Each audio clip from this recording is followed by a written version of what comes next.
मेरी आंख मेरी अम्मा के शोर से खुली थी। मैं हड़बड़ा कर उठ बैठा और फौरन कमरे से बाहर दौड़ आया। सामने मेरी बीवी रोते हुए जमीन पर बैठी थी, जबकि मेरी माँ इसे बालों से पकड़कर गुस्से से कह रही थी, मनहूस, जानती भी है घी कितना महंगा हो चुका है, फिर भी सारा फर्श पर गिरा दिया। अब तुम्हारा बाप आकर ये नुकसान पूरा करेगा। मैं जब बीवी के पास गया तो मेरी नजर इसके हाथ पर गई, जो पूरा जल चुका था। गर्म घी इसके हाथ पर गिर चुका था। मैं फिक्रमंदी से बीवी की जानिब बढ़ा तो अम्मा ने फौरन मेरे हाथ थाम कर मुझे पीछे कर दिया और बोली, दूर रहो इस मनहूस से, खबरदार जो इसे छुआ भी। न जाने कौन सी मनहूस घड़ी थी जब इस औरत को ब्याह कर मैं इस घर में ले आई। जब से आई है हमारा नुकसान ही करवाती फिर रही है। मेरी बीवी शहनाज खामोशी से एक नजर मुझ पर डालती वापस किचन में चली गई। इसकी आंखों में मुझे बेबसी दिखाई दी थी, मगर मैं क्या कर सकता था। अम्मी भी अपनी जगह शायद ठीक थी। आजकल के इस महंगाई के दौर में यूं घी का जाया हो जाना कोई मामूली बात तो नहीं थी। फिर ये भी सच था कि वो जब से मेरी जिंदगी में आई थी मेरे साथ कुछ भी अच्छा नहीं हो रहा था। जब भी हुआ बस नुकसान ही हुआ था। बहरहाल मेरी शादी के चंद माह बाद ही मेरे घर में भी वही हंगामे बर्पा होने लगे जो अक्सर घरों में हो जाते हैं। लेकिन फर्क बस इतना था कि मैंने बीवी को इतनी इजाजत नहीं दी थी कि वो मुझसे मेरी माँ के बारे में एक लफ्ज भी कहती। मैं इसे पहले ही सख्ती से कह चुका था, खबरदार जो तुमने मेरे जहन में मेरी माँ के खिलाफ जहर भरने की कोशिश भी की तो मैं तुम्हें खड़े खड़े तलाक दे दूंगा। और ये सब मेरी माँ ने ही मुझे समझाया था कि शुरू में ही बीवी के बल निकाल दो तो वो कभी भी सर नहीं उठाती। मेरी माँ इस मामले में बहुत समझदार थी, इसलिए वो जैसा कहती मैं वही करता था। मजाल है शहनाज मेरे सामने नजरें भी उठा जाती, लेकिन जब मेरी पहली बेटी के बाद मेरी दूसरी भी बेटी ही हुई तो मेरे दिल में जो थोड़ी बहुत बीवी के लिए मोहब्बत थी वो भी खत्म हो चुकी थी। मैं अपनी माँ का अकलौता बेटा था, मुझे वारिस चाहिए था। और ये औरत इस मामले में भी मनहूस ही निकली थी, क्योंकि इसके बाद शहनाज ने मुझे 5 बेटियों का बाप बना दिया था। मुझ जैसे 2 वक्त की रोटी कमाने वाले को अभी से ही इन 5 बेटियों के जहेज की फिक्र लाहक हो चुकी थी। शहनाज अब बीमार रहने लगी थी। मैंने इसे दवा ला कर दी और घर से काम के लिए निकल आया। आज गर्मी अपने अरूज पर थी। एक तो गर्मी की शिद्दत, ऊपर से लोकल बस में धक्कम पील में अच्छे खासे खुशगवार इंसान का भी बेड़ा गर्क हो जाता है। कुछ ऐसा ही आज मेरे साथ हुआ था। कुछ नौकरी की भी फिक्र थी, दूसरा शदीद गर्मी में जिस बस ने मेरी हालत खराब कर दी थी। मैं पसीने से शराबूर सारे दिन का थका मांदा जो ही घर पहुंचा तो सामने मेरी अम्मा अपनी महसूस जगह पर बैठी मेरी छोटी बेटी को सुलाई टांका सिखा रही थीं, जो कि अभी बमुश्किल 8 साल की थी। मैं खामोशी से जाकर अम्मी के पास बैठ गया। मुझे देखकर मेरी बीवी फौरन ठंडा शरबत ले आई। इससे पहले कि मैं गिलास पकड़ता वो गिलास छूट कर अम्मा के कपड़ों पर गिरा था और एक बार फिर अम्मा इसे अच्छी खासी बातें सुनाते हुए मुझे इसकी शिकायतें लगाने लगी। एक तो काम का बोझ था, फिर अम्मा की बातें सुनकर मुझे शदीद गुस्सा आ गया। मैंने शहनाज के पास जाकर इसे खरी खरी सुनाना शुरू कर दी। मैंने कहा, क्या जरूरत है तुम्हें शीशे के गिलास में मेरे लिए शरबत लाने की? तुम एक दिन मेरी जगह जाकर कमाओ तो तुम्हें पता चले कि पैसे कैसे कमाए जाते हैं और तुम किस तरह से मेरे पैसे बर्बाद कर रही हो। एक तो मैं अकेली जान कमाने वाला हूँ, तुम तो मुझे एक वारस भी ना दे सकी कि मुझे ये सोचकर ही सब्र आ जाए कि मेरा बुढ़ापा सुकून से गुजर जाएगा। जब तक मेरे दिल की भड़ास खत्म नहीं हुई मेरे मुंह में जो आया मैं बोलता चला गया और वो खामोशी से गूंगी बनी सब सुनती रही। ये तो अब रोज का मामूल बन चुका था। मैं जब भी घर आता अम्मा मुझे मेरी बीवी और बेटियों के नुक्स बताने लगती, जिसे सुनकर मैं मजीद आग बगोला हो जाता। मेरी बड़ी बेटी ने 10 जमायतें पास की और मुझे कॉलेज जाने के लिए कहने लगी। मैं भी इस बारे में सोचने लगा था कि अच्छा है वो 14 जमायतें पास कर ले, लेकिन अम्मा ने फौरन इसे मना कर दिया। कहने लगी, कोई ज़रूरत नहीं है इस फजूल खर्ची की। अरे ये कम वक्त कौन सा हमें कमा कर दे सकती है। अम्मा की बात सवा आने दुरुस्त थी। मेरी बेटियां जितना मर्जी पढ़ जाती, मुझे इसका क्या फायदा था। मैंने भी फौरन से बड़ी बेटी को मना कर दिया। अब वो भी मेरी बीवी के साथ किचन और घरदारी सीखने लगी थी। एक रोज अम्मा मेरी सबसे छोटी बेटी नादिया को सिलाई टांका सिखा रही थी। मेरी तबीयत भी कुछ खराब थी, इसलिए थकन की वजह से मैं थोड़ी देर के लिए सो गया। कुछ देर बाद सिलाई करते हुए सुई नादिया की उंगली में लग गई। सुई का लगना था कि वो दर्द से चलाने लगी। मैं हड़बड़ा कर उठ बैठा। इसे यूं चलाता देखकर अम्मा ने नादिया को थप्पड़ मारते हुए कहा, चुप कर जा बदबख्त, सुई लगी है, कोई उंगली नहीं कट गई जो इतना शोर मचा रही हो। जरा ख्याल नहीं कि बाप सो रहा है तुम्हारा। एक तो नींद की खराबी ने मुझे बेचैन कर दिया था, ऊपर से इसका रोना देखकर मुझे शदीद चिढ़ महसूस हुई और फिर मैंने नादिया को झिड़कते हुए बेदर्दी से सुई को इसकी उंगली से खींच लिया। वो दर्द से रो रही थी, मगर अम्मा ने वापस इसे सुई थमाते हुए गुस्से से अगली सिलाई लगाने का हुक्म जारी कर दिया। घर के इस माहौल और हर वक्त की नहुसत से मेरा दिल करता कि यहाँ से कहीं दूर भाग जाऊं, मगर फिर बूढ़ी माँ और 5 बेटियों का ख्याल आ जाता जो ना चाहते हुए भी मेरी इज्जत पान चुकी थी। मेरी यही कोशिश रहती कि ज्यादा वक्त घर से बाहर गुजारूं, क्योंकि घर में वही रोजमर्रा का शोर शराबा अब मुझे कोफ देने लगा था। मैं दफ्तर से घर आकर बस खाना ही खाता था और फिर बाहर दोस्तों में चला जाता। हर शख्स के अपने ही 100 जमीले थे। हम सब दोस्त मिलकर कभी हुकूमत को कोसते तो कभी इस बढ़ती महंगाई पर अपनी कम मायगी का रोना रो लेते। मैं जब भी घर जाता, अम्मा कोई ना कोई ऐसी बात जरूर कर देती जिसे सुनकर मैं आग बगोला हो जाता और फिर मेरा गुस्सा 7वें आसमान को छूने लगता और मैं फिर अपनी बीवी और बेटियों को मारने लगता। मुझे ऐसा करते हुए जरा भी शर्मिंदगी महसूस नहीं हुई थी। इस रोज भी मैं जरा लेट ही घर गया था। जब जाते ही ऐसी खबर सुनने को मिली जिसे सुनकर मेरे कानों से धुआं निकलने लगा। अम्मा ने मुझे घर में दाखिल होते देख कर ही सारा माजरा खोलकर बयान करना शुरू कर दिया। तुम्हारी इस मासूम शरीफ बेटी के पर निकल आए हैं और तुम्हारी ये बीवी तो मुझे लगता है बेशर्म हो चुकी है, जो खुद अपनी बेटियों की मुलाकातें इसके महबूब के साथ करवाती फिर रही है। अम्मा के ये अल्फाज मेरे अंदर आग लगा चुके थे। मेरी बेटी जीनत जो 18 साल की थी, रोते हुए कानों पर हाथ रखे गिड़गिड़ा रही थी। शहनाज पहली बार गुस्से से अम्मा से मुखातब हुई, मगर इसे यूं अम्मा से बुलंद लहजे में बात करते देखकर मैंने इसे चुप करवा दिया था। अम्मा ने जो बात की थी वो कोई छोटी बात नहीं थी। वो कहने लगी कि आज जीनत को इन्होंने रंगे हाथों एक लड़के के साथ पकड़ा है जो हमारे घर की छत पर आया था। अम्मा के अल्फाज मुझ पर बिजली की तरह गुजरे थे। मैंने जीनत की तरफ कहर भरी नजरों से देखा और फिर बगैर एक भी लम्हा जाया किए इसे बुरी तरह से मारने पीटने लगा।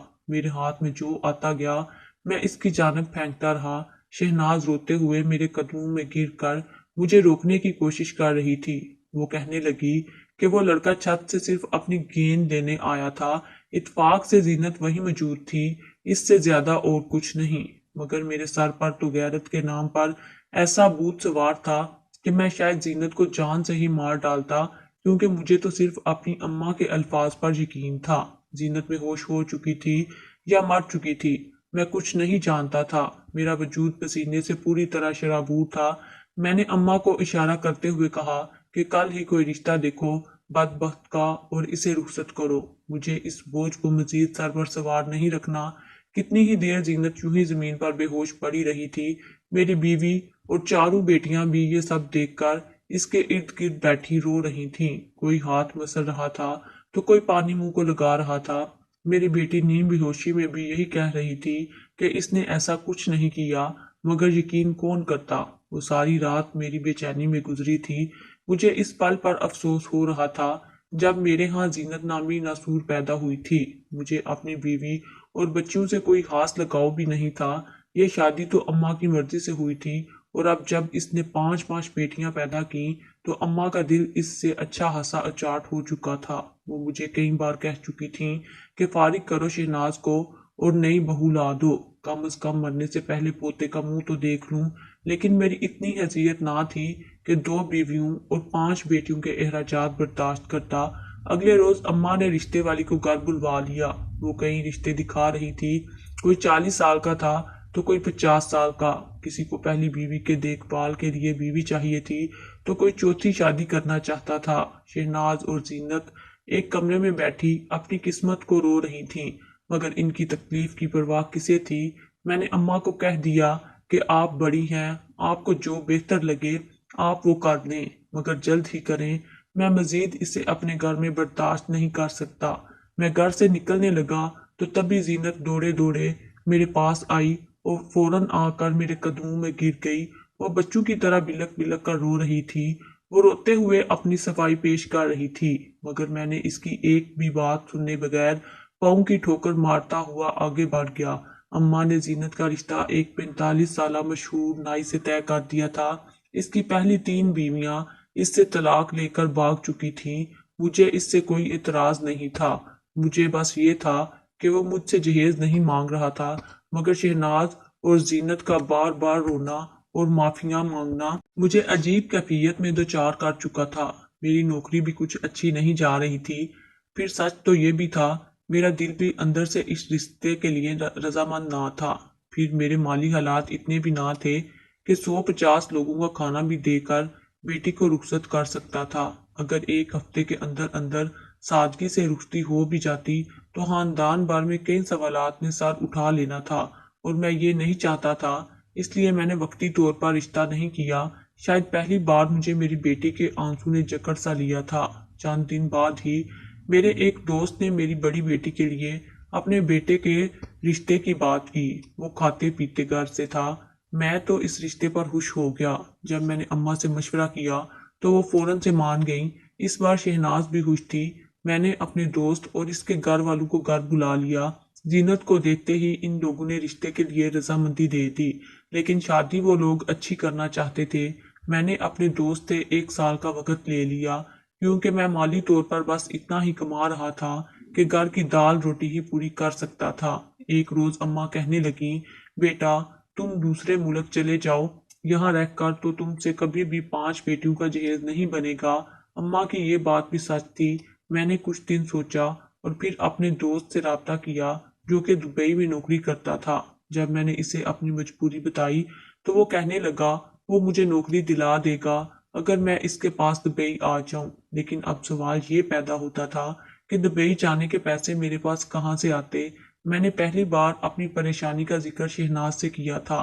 اس نے فوراً سے اپنا چھوٹا موٹا زیور جو اسے میکے سے ملا تھا میرے ہاتھ پر رکھ دیا۔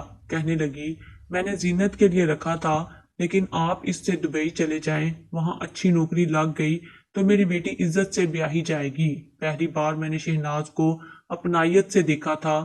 میں نے جلد از جلد اپنا ویزا اور ٹکٹ خریدا اور دبئی چلا گیا۔ یہاں آ کر مجھے خوش قسمتی سے ایک اچھی نوکری بھی مل گئی اور میں پرسکون زندگی گزارنے لگا۔ یہاں نہ بیوی بچوں کے ہر وقت روتے چہرے تھے اور نہ ہی اماں کی شکایات۔ مجھے یاد تھا کہ یہاں آنے سے پہلے میں صرف امی سے ملا تھا۔ اپنی بیوی اور بیٹیوں کو دور سے ہی الوداع کہہ کر میں گھر سے نکل آیا تھا۔ یہاں آ کر میری زندگی کافی بدل چکی تھی۔ میں روزانہ اماں سے بات کیا کرتا تھا، وہ مجھے پھر سے شہناز کے خلاف باتیں سناتی رہتی۔ شہناز سے میرا دل پھر سے اس قدر اچاٹ ہو چکا تھا کہ اس سے بات کرنے کا خیال بھی مجھے پسند نہیں تھا۔ میرا دل چاہا کہ بیٹیوں کی ذمہ داری سے فارغ ہو کر یہی شادی کر کے سیٹل ہو جاؤں، مگر فی الحال مجھے اپنی بیٹیوں کا جہیز اکٹھا کر کے ان کی ذمہ داریوں سے سبکدوش ہونا تھا۔ وقت گزرتا گیا اور دبئی آئے ہوئے مجھے 3 سال گزر گئے۔ اس دوران میں بس چند دن کے لیے بڑی بیٹی کی شادی کرنے ہی پاکستان گیا تھا اور اسے رخصت کر کے میں دوسرے ہی دن دبئی لوٹ آیا تھا۔ اس کے بعد مجھے 2 سال اور گزر گئے تھے۔ میں نے پاکستان واپس جانے کے بارے میں سوچا بھی نہ تھا۔ ایک روز سب سے چھوٹی بیٹی نادیہ کا فون آیا اور وہ روتے ہوئے بولی، بابا آپ باہر کیوں چلے گئے؟ پلیز واپس آ جائیں ورنہ دادی ہمیں۔ اس کے الفاظ ادھورے رہ چکے تھے کیونکہ اماں نے فون چھین دیا تھا۔ شاید اسے تھپڑ بھی مارا تھا۔ پیچھے سے اس کی رونے کی آوازیں آ رہی تھیں۔ مجھ سے کہنے لگی، تیری بیٹیوں کی زبان اور جھوٹیں بہت بڑھتی جا رہی ہیں۔ میں نے اماں سے کہا، آپ کو اجازت ہے اماں، لگام میں ڈال کر رکھیں ان پر۔ میں نے بیزاری سے کہا تھا۔ یہ نہیں تھا، میرے دل میں بیٹیوں کے لیے تڑپ نہیں جاگتی تھی۔ کبھی کبھی ان کی سسکیاں میرا چین چھین دیتی تھیں، لیکن اماں کی باتیں ایسی ہوتی کہ میں سن سن کر بد مزاج سا ہو گیا تھا۔ اماں سے کچھ نہیں کہہ سکتا تھا، اس لیے میرے غصے کا نشانہ بیوی اور بیٹیاں ہی بنتی تھیں۔ اس کے بعد کئی بار میری چھوٹی 2 بیٹیوں نے مجھے روتے ہوئے فون کر کے گھر واپس بلایا تھا۔ मगर मेरे कानों पर जूं तक न रेंगी। एक रोज मैं अपने ख्यालों में गुम बैठा था जब मुझे शहनाज का ख्याल आया और साथ ही जीनत का भी। इसकी शादी को तो 2 साल हो चुके थे, मगर मुझे हैरत तो इस बात पर हुई थी कि 3 सालों में एक बार भी शहनाज ने मुझसे राब्ता नहीं किया था, कभी मुझसे बात तक नहीं की थी। जिन दिनों मैं जीनत की शादी पर गया था तब भी चुप चुप सी थी। मैं वहां 2-3 दिन ही रहा और अम्मा हर वक्त मुझे अपने पास ही बिठाए रखती थी। वो बस मुझे शिकवा के ना नजरों से ही देखती थी और इसके बाद दोबारा ना इसने मुझे फोन किया और बात तो मैंने भी इससे नहीं की थी, ना ही अम्मा को कहा था कि मेरी शहनाज से बात करवा दो।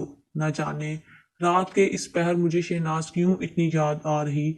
शायद मुझे बुखार था और जब भी मुझे बुखार होता था वो पूरी रात मेरी खिदमत में जागती रहती थी। मेरी एक हाय पर मुझसे पूछती थी, जवाद आपको क्या हुआ है? जिस्म में दर्द है तो दबा दूं? प्यास लगी है, पानी ला दूं आपको? और मैं इसे आगे से झिड़क देता था। और आज इस तैयारे गैर में मैं बुखार में पड़ा था, मेरा जिस्म दर्द से चूर था और हलक कांटे की मानिक मानिद खुश्क। यहाँ कोई ऐसा ना था जो मुझसे मेरी खैरियत पूछता। एक मुझे ये ख्याल आया कि अगर मैं मर गया तो शायद कोई मेरी डेड बॉडी भी पाकिस्तान ना भेजे। मेरी बेटियां, इनका क्या होगा? पहली बार मुझे अपनी बेटियों का ख्याल सताया था। मेरे कानों में नादिया की सिसकियों भरी आवाज गूंजी थी कि बाबा आप वापिस आ जाएं, वरना दादी। मैं जानता था कि मेरी माँ सख्त मिजाज औरत है, इसके दिल में रहम नाम की कोई चीज नहीं है, लेकिन हकीकत से मैंने आंखें बंद कर रखी थीं। मुझे बस ये मालूम था कि मैं माँ के सामने मुझे गर्दन झुकाए रखनी है, वरना अल्लाह के सामने क्या जवाब दूंगा। लेकिन मैं ये बात फरमोश कर गया कि दुनिया में पहला रिश्ता मियाँ बीवी का कायम हुआ था और शहनाज के साथ मैंने कभी भी अच्छा बर्ताव नहीं किया था, कभी इसके दिल की बात सुनने की कोशिश ही नहीं की थी। बस शादी के 2-4 दिन ही मैंने इसके नाज नखरे उठाए थे, लेकिन फिर मेरी वालदा ने मेरे कान भरने शुरू कर दिए कि बीवी को पाँव की जूती बनाकर रखोगे तो ही ठीक रहेगी, सर का ताज बनाओगे तो तुम्हारे सर पर बैठकर नाचेगी। मैं अपनी सोचों में माजी में चला गया। मेरी माँ ने तो कभी ऐसा सब्र नहीं किया था, न कभी मेरी दादी की बात को बर्दाश्त किया था, ना ही मेरे बाप की कभी सुनी थी। शायद मेरी माँ को ये था कि इसने बेटा पैदा किया है। मैंने खुद को सोचों से आज़ाद करना चाहा। मेरा दिल बार बार मुझे कह रहा था कि मैं एक बार पाकिस्तान ज़रूर जाऊं। आखिरकार जैसे ही मेरी तबीयत कुछ संभली, मैंने एक माह की छुट्टी मंजूर करवाई और पाकिस्तान पहुंच गया। मैं अम्मा और शहनाज को सरप्राइज देना चाहता था। इस बार सोच के आया था कि शहनाज के तमाम शिकवे दूर कर दूंगा। मैं जो ही घर दाखिल हुआ तो मेरा दिल किसी ने मुट्ठी में जकड़ा था। मेरे सामने एक अनजान आदमी मेरी बेटी को कमरे से घसीट कर बाहर सहन में ला रहा था। मुझे अचानक से सामने देखकर मेरी अम्मा बुरी तरह से घबरा गई थी। मैं इस शख्स के पास गया और इससे अपनी बेटी का बाजू छुड़वाया और इसे पीछे धकेल दिया। मैंने कहा, तुम्हारी हिम्मत कैसे हुई मेरी बेटी को छूने की भी? वो कहने लगा, क्या बक रहा है तू? इस लड़की के पूरे 3 लाख इस बुढ़िया ने मुझसे लिए हैं। वो नहायत ही जाहिल किस्म का शख्स था। मेरी माँ की तरफ इशारा करके इसने कहा। मुझे अपने कानों पर यकीन नहीं आ रहा था कि मेरी माँ का ये रूप भी हो सकता है। मैंने इस शख्स से कहा, शर्म नहीं आती तुम्हें झूठ बोलते हुए, मेरी माँ पर इल्जाम लगाते हुए? मेरी बात सुनकर इसने मेरी माँ के तख्त पर रखे तकिए को उठाया और पैसों की गठियां उठाकर मुझे दिखाई। मेरी माँ दुपट्टे से मुंह लपेटने लगी। चारों बेटियां रो रही थीं। मैंने तासुब से अपनी माँ को देखा। मैंने वो पैसे उठाए और इस शख्स के मुंह पर मार दिए। मैंने कहा, मेरी बेटियां मेरी इज्जत हैं, उठाओ ये पैसे और दफा हो जाओ यहाँ से। मेरे गजबनाक लहजे पर वो शख्स चला गया। मैं अपनी माँ के पास आया। मैंने कहा, आपकी हिम्मत कैसे हुई मेरी बेटियों के साथ ऐसा बर्ताव करने की? मैं आपको हर माह एक माकूल रकम भेजता था। वो मुझसे नजरें चुराने लगी। मेरी बेटियां मेरे पास आकर मेरे साथ लगकर रोने लगी कि अगर आज मैं वक्त पर ना पहुंचता तो दादी मेरी दूसरी नंबर की बेटी को बेच देती और इसी तरह बाकियों को भी, और फिर मुझसे कहती कि मैंने तेरी बेटियां ब्याह दी हैं। मुझे सुनकर अफसोस हो रहा था। मेरी माँ शर्मिंदा खड़ी थी क्योंकि इसका असल चेहरा मेरे सामने आ चुका था। वो पैसों की लालची थी। मेरा पैसा भी अपनी अलमारी में संभाल कर रखा था। मैंने अपनी माँ से कहा, आज के बाद वो मुझसे कलाम ही ना करे। آج تک میں صرف ان کی ہر بات پر لبیک کہتا تھا، ان کے ہر سچ جھوٹ پر یقین کرتا آیا تھا، اور بدلے میں وہ میری بیٹیوں کے ساتھ کیا کرنے والی تھیں۔ میری بات سن کر میری ماں کہنے لگی، میں نے یہ سب اس لیے کیا کہ تجھے جہیز نہ دینا پڑے۔ میں نے کہا، مجھے آپ کی کوئی بات نہیں سننی، آپ نے جو حرکت کی ہے وہ بہت غلط ہے، میں تو آپ کو بہت اچھا سمجھتا رہا، بس ایک سجدہ ہی میں نے آپ کو نہیں کیا، باقی تو آپ کی ہر بات پر میں ایمان لاتا تھا۔ آج تک نہ اپنی بیوی کی سنی نہ بیٹیوں کی، صرف اس لیے آپ کی دل آزاری نہ ہو، لیکن آپ نے تو مجھے جیتے جی مار ڈالا اماں۔ یہ کہہ کر مجھے شہناز کا خیال آیا تھا، کیونکہ وہ مجھے کہیں نظر نہیں آ رہی تھی۔